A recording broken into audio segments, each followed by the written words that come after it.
அகிலேஷ் ஷகார் என்னும் ராகத்தில் பாடி ராக தலைவனுக்கு ஒப்புவிக்கப்பட்ட தாவீதின் சங்கீதம்.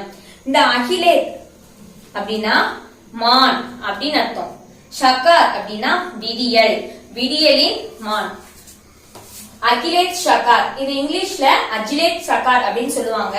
இதுக்கு ஹீப்ரூல அகிலேட் அலப் யோட் லமட் தவ் ஷகார் ஷின் கெத் ரேஷ். இந்த அகிலேஷ் ஷகார் நான் ஏற்கனவே சொன்னேன். அகிலேத்னா மான், ஷகார்னா விடியல், விடியலின் மான். இந்த சங்கீதம் 22 அழகான ஒரு விடியற் காலையில ஒரு அழகான மான் தன் வேடனுடைய வலையில சிக்கி தன் தனிமையை உணர்ந்து தன்னை மீட்க சகாயரோ மீட்பரோ இல்லைன்னு சொல்லி தன் தேவனை நோக்கி கதறுவது போல பாடப்பட்டிருக்கும். இந்த